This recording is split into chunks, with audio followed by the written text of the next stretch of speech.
buenos días.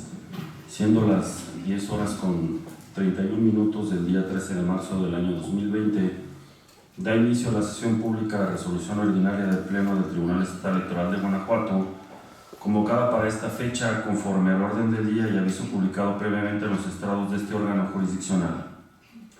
Voy a solicitar al secretario general de este organismo jurisdiccional, el licenciado Alejandro Javier Martínez Mejía, verifique el quórum legal e informe sobre el asunto listado para la sesión pública.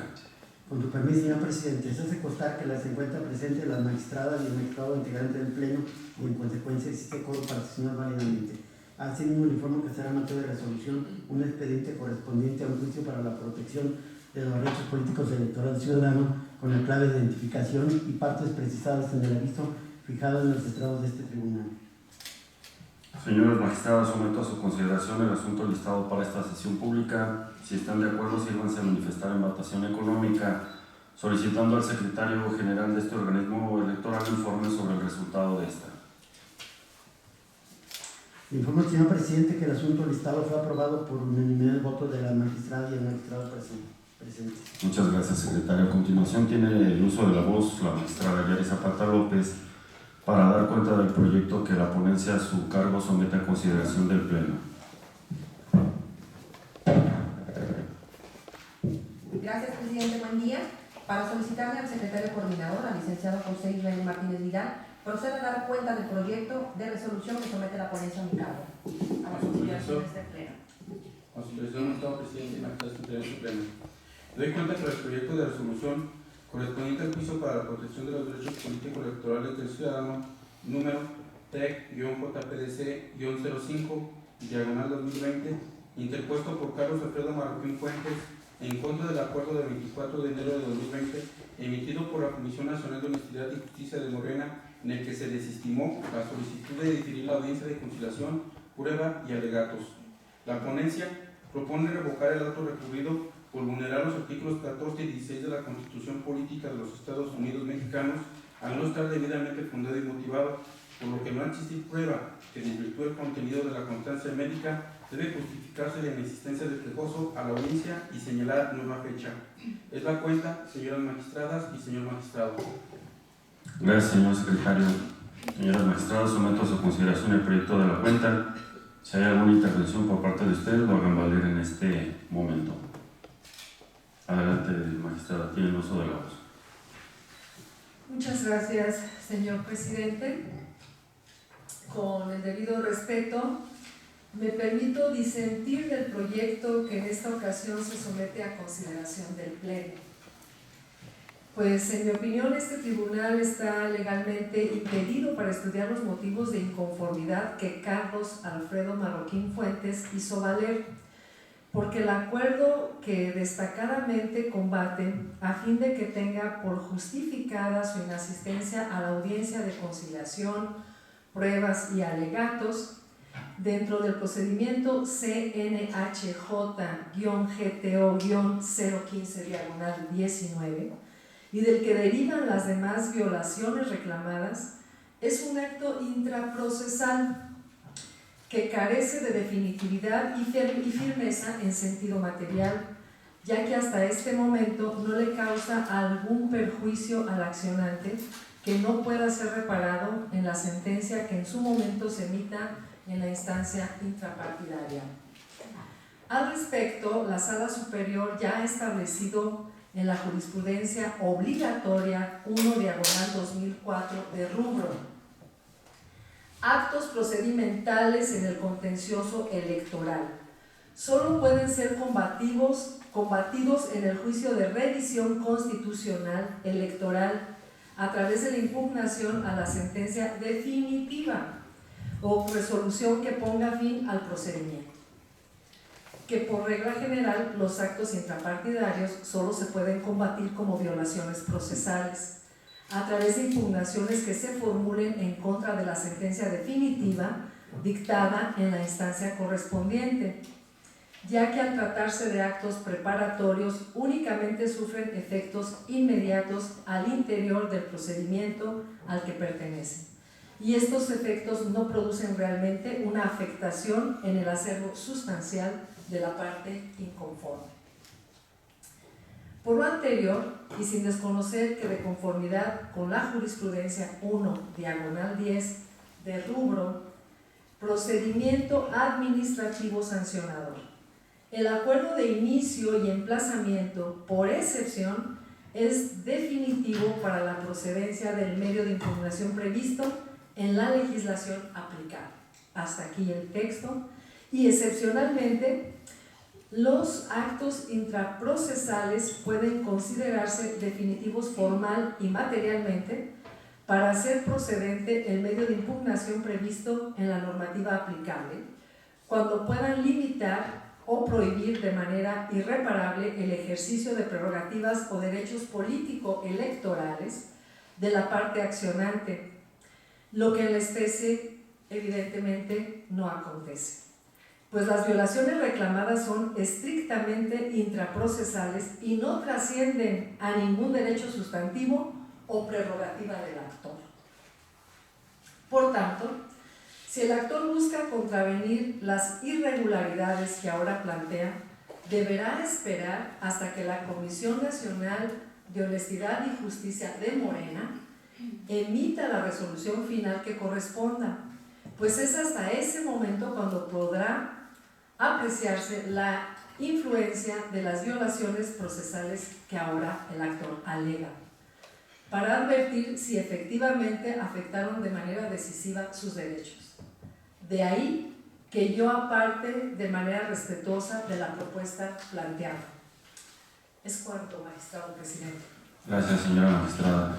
Yo también tengo algunas observaciones, pero mi calidad de presidente quisiera formularlas hasta el final. En ese sentido, la cuestión es si hay alguna otra intervención, si lo pudieran expresar, y yo quisiera dar mi punto de vista hasta el final. Gracias, presidente. Sí. Simplemente para comentarle, sostengo el sentido de mi proyecto.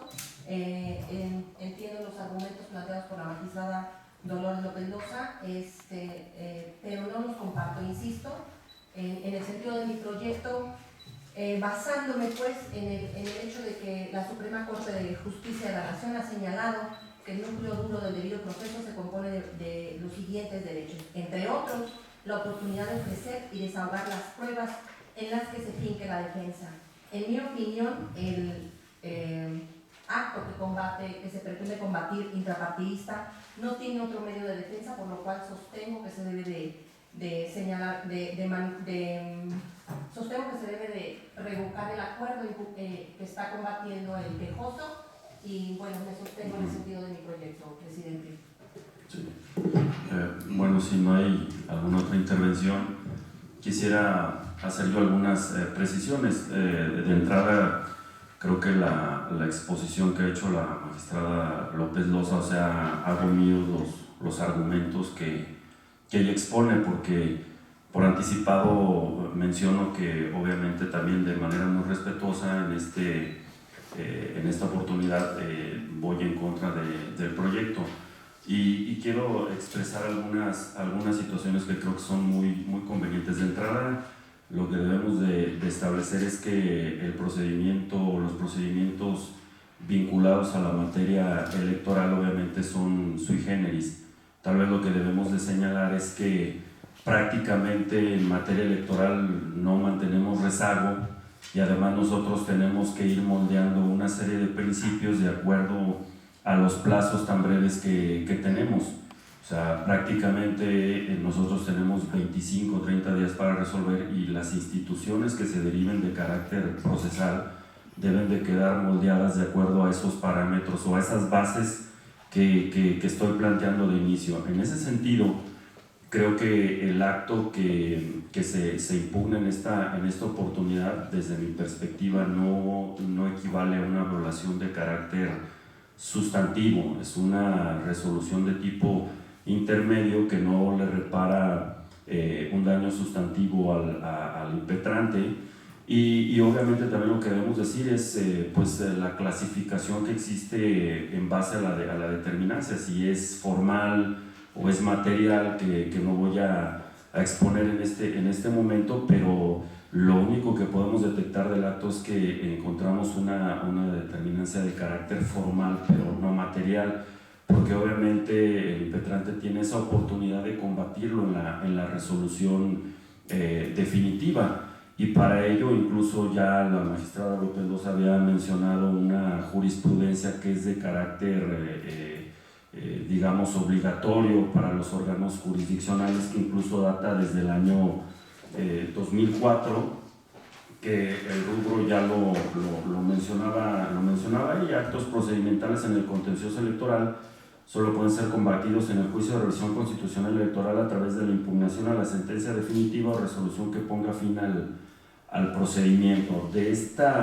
Del contenido de esta jurisprudencia hay un punto que solamente quisiera traer a colación, no toda porque es muy larga, pero hay un punto por ahí que habría que resaltar, y dice, cito: si bien se puede considerar definitivos y firmes desde un punto de vista formal, sus efectos se limitan a ser intraprocesales, pues no producen de una manera directa e inmediata una afectación a derechos sustantivos, y la producción de sus efectos definitivos desde la óptica sustancial operan hasta que son empleados por la autoridad resolutora o dejan de serlo en la emisión de la resolución final correspondiente. Creo que el criterio es muy claro, e incluso debemos de mencionar que en el supuesto que nosotros estamos manejando, que queda circunscrito en la sentencia, desde mi perspectiva no hay algún elemento adicional que permita superar la jurisprudencia, es decir, algo que nosotros advertamos y digamos, oye, aquí hay un punto de diferenciación con los demás casos que hemos estado resolviendo que permita superar la jurisprudencia. Entonces, desde mi punto de vista, los actos que se combaten, específicamente el hecho de que no se emitió la presentación de una justificación para intervenir en una audiencia, pues sigue siendo un acto de carácter no sustancial, que obviamente puede ser reparado en la sentencia definitiva, ¿no? Y obviamente también adicionar que pues obviamente también la clasificación de lo que son los actos preparatorios y decisorios. Esto por su propia naturaleza es un acto de carácter preparatorio, no es decisorio, y obviamente también hay otros criterios que incluso algunos de ellos fueron enderezados en contra porque se argumentó la falta de emplazamiento en sí, específicamente el SUBRAC 135/2019, donde también ahí la Sala Superior dijo que tenía que esperarse hasta la sentencia definitiva, ¿no? Entonces, por todos esos argumentos, por los criterios jurisprudenciales, por los precedentes que existen, desde mi perspectiva, es por lo que yo también en este sentido, de manera muy respetuosa, me aparto del sentido del proyecto, y creo que todos estos argumentos son sólidos, y obviamente también lo que hay que considerar, por eso al inicio de mi intervención mencionaba yo que habrá que tomar en cuenta digamos, la composición muy sui generis de los procedimientos electorales, porque obviamente, digamos, en un proceso electoral, si nosotros estamos dando entrada a todos estos actos intermedios y con una brevedad en los plazos para resolver, obviamente podemos tener una cuestión seria, ¿no?, de que no podamos atender los procedimientos en debido tiempo. Y creo que incluso eso establece la naturaleza de los criterios jurisprudenciales que se han citado. Y eso es lo que yo quiero establecer mi intervención. No sé si de parte de las señoras magistradas hay alguna otra intervención. Sí, adelante, magistrada. Tiene el uso de la voz. Gracias, presidente. Solo para hacer una muy breve acotación,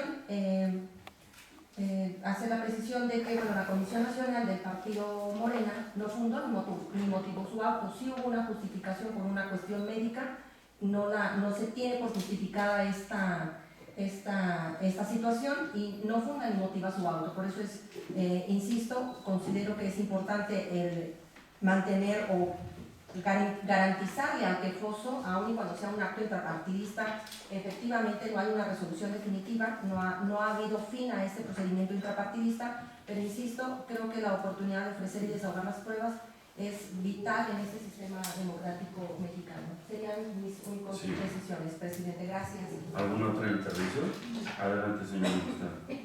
Nada más brevemente, para resolver todas las demandas de los justiciables tenemos que tener muy claro lo que es la democracia y lo que es la impartición de justicia o la actividad jurisdiccional, porque si revolvemos conceptos creo que no vamos a llegar a buen término. Gracias.